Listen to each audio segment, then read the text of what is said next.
Good evening. My name is Joe Tuman, and so I don't mislead you with this, by the way. I wasn't an anchor for CNN. I was an analyst for them, and I worked for CBS News recently, and I'm a professor.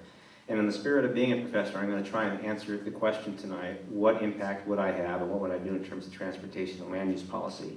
The first thing I'll tell you is that I would try and implement the parts of this climate action plan that we're supposed to be talking about tonight to the degree that I'm able to do that. But one of the criticisms, or concerns rather, I have about the plan is the lack of enforcement mechanisms for making compliance occur, and also I have serious questions about funding for the parts of this that we don't have money for.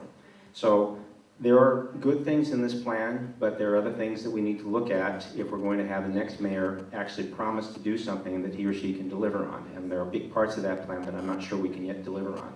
Now, the sorts of things that I would deliver on as your next mayor are the following. First, I wanted to deal with the greenhouse gas problem that does affect people in poor communities, especially in West Oakland, because of the Port of Oakland. That's going to be one of the questions that's coming down the road, and I'll develop the answer a little bit more fully there, but that's going to be a very large priority for me. In particular, I'm very much interested in dealing also with the Oakland Army Base and its development. This also speaks to the needs of people in the poorest parts of our community. Let me elaborate just for a second. In West Oakland, they have a recycling facility that also contributes an enormous amount of pollution. They also service all the trucks that go to the Port of Oakland in West Oakland. That keeps greenhouse gas emissions there. That stuff could be sent to the Oakland Army Base, but because of developer interest right now, although they're looking at logistics and support for the Oakland Army Base, they aren't interested in putting that stuff there. I would aggressively move those types of business to the Oakland Army Base. Finally, I'd like to say that there are other things we can do in terms of transportation to improve things, including considering the transit flow in and out of the downtown and dealing with basic infrastructure problems as well for those of us who do drive cars. Potholes create problems as well for cars, which create inefficiencies as well, and hazards. There are a lot of things we can do. Well, I'm going to try and answer this question, what do I think of community-driven clean power purchasing? I like it. I don't mind this idea about doing this in the aggregate. I have to say, though, that anything that I think empowers the community is a good thing, and to the degree that this does that, it's something I support. At the same time, I have concerns about the idea of regulation. I'm not anti-government, but I'm a little skeptical, frankly, about the track record of this city right now with respect to its regulatory powers, and to be honest with you, its efficiency. Giving the city additional regulatory authority, creating additional FTEs, creating an extra department to do this is not something we have the money for right now. And I'll have to add to that, it's not something that we have a great track record with. Do you really want to trust this to the city, is the question. Now, there are other things that we can do indigenously right now. Rebecca mentioned one of them with respect to biofuels. Two of the companies that we have in this town that do that already in the private sector include Serona Fuels, which has been very effective. And by the way, Edmont as well, East Bay Municipal Utilities District has a program that's working very well here.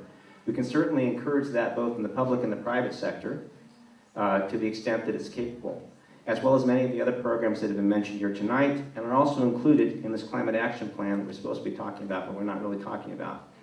There are lots of different ways that we can develop alternative forms of energy and approaches. I'm supportive of the concept of the aggregation of this. I like the idea of empowering a community. I have concerns about giving more power to government right now when the track record of government is of a government that's teetering on the edge of bankruptcy. Well, this is actually an issue that's near and dear to my heart because my daughter's involved with organic farming and trying to do that business here locally. And when I was in college at Cal, a long time ago, the job that I had in the summer was working for the Department of Agriculture, visiting ranches and farms, small farms as well, in the San Joaquin Valley, inspecting for all sorts of environmental problems that might be in the fruit or the vegetables that were being produced before they went to market. That means that I am knowledgeable about and concerned about the difference between growing something for yourself and growing something that's commercially put to production for a vast array of consumers. If what we're talking about with this question is growing food supply for home consumption, that's one thing. If what we're talking about is taking it and selling it to the marketplace to other people, you're going to have to think about what that means. Greg was correct when he mentioned, Don was correct when he mentioned that there are contamination issues in the soil here. When I think about the flatlands, West and East Oakland, how much of that land has toxic contamination that we haven't even discovered yet, especially in East Oakland and West Oakland? Do you want to be growing food supplies in that if you haven't inspected the process very carefully? Anybody can have a home garden, and I know lots of people, legally or illegally, who have chickens in their backyard that produce eggs for home consumption. I think that's great. We probably don't even count those numbers in our discussion tonight, because how do you measure that stuff? But I know a lot of people who do that. And I'm also aware that in places like West Oakland, there are plenty of pieces of public land that have either been taken over with the permission of the city or without the permission of the city for home gardens for local use. I think that sort of thing is fine as well. But the truth of the matter is, if you're going to do this commercially, you're going to have to look at the safety issues involved. Now, last thing that I think is very important, we keep grocery stores out of West and East Oakland. Because of that, we lose $520 million a year in retail leakage out of that economy. There are lots of reasons grocery stores aren't here. It's not just the ones you've heard tonight. It also has to do with the fact that the charter gives individual city council members veto authority on these things. We're going to have to think about that. And also that there are union issues sometimes of bringing those stores in. And the stores themselves have some concerns about crime. We have to address all those issues. Yeah. I see this problem a little bit differently than the others here tonight. I believe that this is a real problem. I don't think it's just about the United States dragging its feet. I think it's about our economic system, which promotes development in certain countries and retards it in other countries. We can make all the changes we want to prevent climate change in this country, but the reality is that there are developing markets in Asia right now that will replace us as major polluters on this planet shortly. And I'm talking, starting with this, about China. The reality is that no matter what we do in this country, it's going to come. And so I think we should move past blaming people in Washington and just think about what the impact of that will be here. Now, I don't really envision a tidal wave washing over Oakland because of this in the immediate future. But I do think that sea rising is a real problem. So my response to your question very specifically in the short time that I have are the following. First, I would very seriously look at protecting our water supply as mayor by seeking to upgrade existing sewer systems against sea rise. That's going to be an enormous health problem if we don't fix that, and frankly, we should be addressing our sewer systems anyway, whether we have global warming or not. They're antiquated. You all know what happens when you get too much rain and it floods into the street. We have that problem. It's a particular health hazard. Second, I want to do things to change and support our existing water system against sea rise with desalinization plants, and I think that's something we should be looking to the private sector to partner with and invest in. And finally, I would look very carefully, since these estuaries are close to the poorest parts of our community, at also, again, creating seawalls to protect the estuaries, which are in that area, against supplemental sea rise in those parts of our community. Now, having said all of that, let me just say that adaptation, what we're talking about tonight, is the corollary or the opposite of mitigation, which is really what this report is mostly about. There's very little in this report, frankly, about adaptation, and I think that's because the people who did this recognize that there are limited financial resources in the city to deal with this right now, and we have to cop to that reality. I want to try and answer this question directly. There is much that the Oakland mayor can do, but we're dealing with the port, and we don't have total control of the port. We have influence through the port commissioners, and we can recall, as mayor, I can recall Omar, the director of the port. I could even ask for his resignation, but in terms of driving policy, it's difficult. Margaret, where are you here tonight, by the way?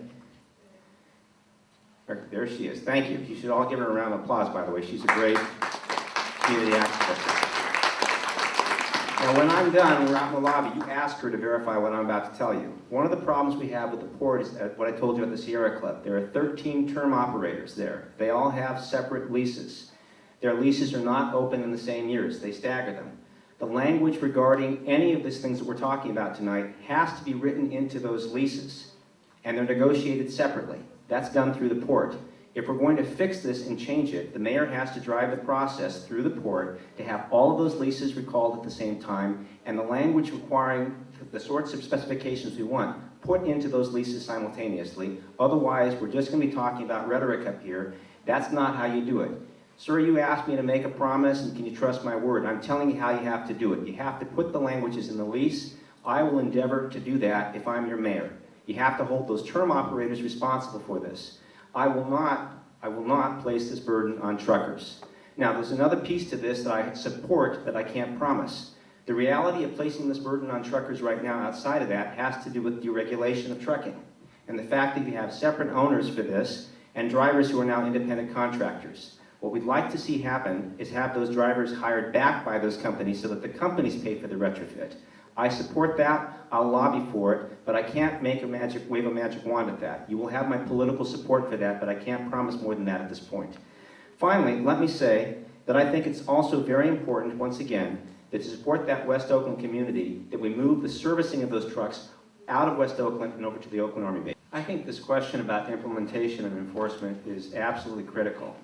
I want to begin my comments by commending the people who put so many person-hours into doing this. And if you haven't read it, download it and read it. It's a very, very thoughtful plan. Most of this plan is about what we call mitigation, which means trying to mitigate the results of greenhouse gas. It's not so much on adaptation. So I think that they're trying to deal with what they can deal with in the real term. Now, one of the criticisms or concerns, as I said before, that I have about this particular plan is in enforcement and cost. We don't really have an enforcement mechanism. That's the thrust of this question. And the question is, who's going to be overseeing that? I like the idea of a citizen commission, but functionally, in my mayor administration, I probably might prefer a salaried staffed employee, maybe like a climate czar or something like that, who oversees all the departments in City Hall who are going to be responsible for carrying this out. Now, cost in this plan is covered for some of these things under existing department functions. That's why I said you should read it. But there's a piece of this that's not covered. 20 FTEs, which means 20 salaried positions, have to be generated, and at least $9 million, and I frankly think that that's probably understating it, has to be generated. We're in a budget crisis right now. We can't even pay for basic functions in City Hall. We're fighting with the police officers union over contributions for pension. Unless you've forgotten, if those ballot measures don't pass in November, and they might not, we're going to have a deficit for this year, and we got a new one coming next year. So finding money to do this in next year's fiscal environment is going to be a challenge for anybody. I have to be honest with you about that. Now, the last thing I want to say about this is that the port is a big piece of this, and they have not signed off on this energy plan. The airport is also, as part of the port, a contributor to greenhouse gas emission problems. They're not even included in this report. We need to do a little bit more about this, and let me just remind you one more time. The port is probably the biggest contributor, one of the biggest contributors in terms of greenhouse gas effects, causing real health consequences for this community. They need to sign off on this report.